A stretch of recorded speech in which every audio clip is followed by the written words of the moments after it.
La schizophrénie, c'est une maladie psychiatrique. Contrairement à son nom qui est souvent galvaudé, utilisé dans le langage courant. Souvent on entend, par exemple, quelqu'un qui est schizophrène, ça veut dire souvent, non pas qu'il est malade, mais qu'il a cette idée d'un dédoublement de la personnalité, qui dit deux choses en même temps. La schizophrénie, c'est pas du tout ça, c'est une vraie maladie avec des vrais symptômes, et on doit la considérer comme telle. C'est important parce que véritablement, il y a une méconnaissance de cette pathologie. C'est une pathologie qui est quand même relativement fréquente. Elle touche à peu près 0,7% de la population mondiale. Dans toutes les cultures, dans toutes les sociétés, on a à peu près cette prévalence-là, premièrement. Et deuxièmement, elle touche plutôt le sujet jeune âge adulte. Donc en France, on voit qu'il y a à peu près 400 000 personnes qui sont souffrant de schizophrénie. On considère qu'il y en a à peu près 300 000 qui sont suivis, avec une partie des gens qui ne sont pas suivis et qui sont livrés à eux-mêmes, entre guillemets, ou qui n'ont pas forcément besoin de soins. La schizophrénie, c'est une maladie donc, qui est basée sur trois grandes catégories de symptômes. Premier type de symptômes, c'est ce qu'on appelle les symptômes positifs. Positif, on pourrait penser que c'est bien, mais en fait, ça veut simplement dire quelque chose en plus. En plus, l'élément principal qui est très connu, tout le monde en a entendu parler, c'est les hallucinations. Les hallucinations, c'est des perceptions sans objet. Percevoir quelque chose qui n'existe pas. Entendre quelque chose qui n'existe pas, voir quelque chose qui n'existe pas, sentir quelque chose qui n'existe pas, avoir le goût de quelque chose qui n'existe pas, avoir des sensations cutanées de choses qui n'existent pas, des sensations de piqûre par exemple.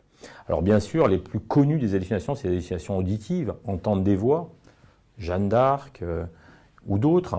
Et bien sûr, ça paraît souvent anecdotique, mais c'est vraiment un élément important qui s'intègre dans un autre élément des symptômes positifs qui sont le délire. Le délire, c'est quoi? Ce sont des idées pas adaptées à la réalité. Alors c'est pareil, c'est un terme galvaudé, oh, quel délire, c'est plutôt sympa quand on dit quel délire, on dit c'est quelque chose qui était plaisant. Mais penser qu'on est persécuté par la terre entière, qu'on est victime d'un complot, qu'on est chargé de sauver le monde, ce sont des délires, des idées pas adaptées à la réalité qui peuvent être extrêmement envahissantes chez les patients et qui là ne sont pas du tout amusantes parce que justement pouvant être extrêmement angoissantes. Deuxième catégorie de symptômes sont les symptômes négatifs. Alors négatifs, à l'inverse de positifs, c'est des choses en moins. Moindre capacité d'interaction sociale, moindre capacité à ressentir et à exprimer ses émotions, moindre capacité à se motiver et à se mettre en mouvement pour avoir des actions. Ces symptômes négatifs sont bien évidemment moins spectaculaires, moins faciles à voir. On a des gens qui spontanément ont des personnalités un peu retirées, introverties.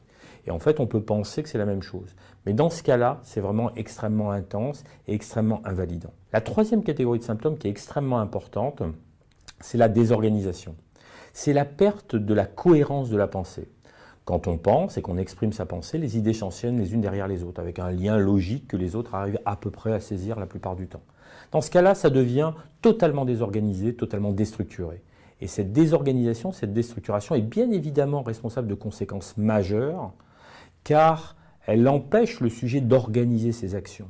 Elle empêche le sujet de planifier correctement ses actions. Et on voit bien le type de conséquences que ça peut avoir.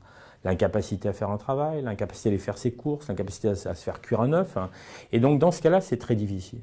Ces trois dimensions sont juxtaposées chez les patients d'une façon extrêmement variable. Certains ont plus des symptômes positifs, d'autres plus des symptômes négatifs, d'autres plus des symptômes de déorganisation.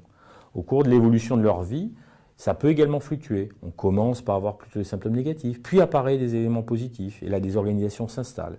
Donc on voit bien que ça donne des tableaux cliniques extrêmement variables qui doivent être définis pour arriver à soigner les gens d'une manière la plus efficace et définir les cibles thérapeutiques les plus appropriées.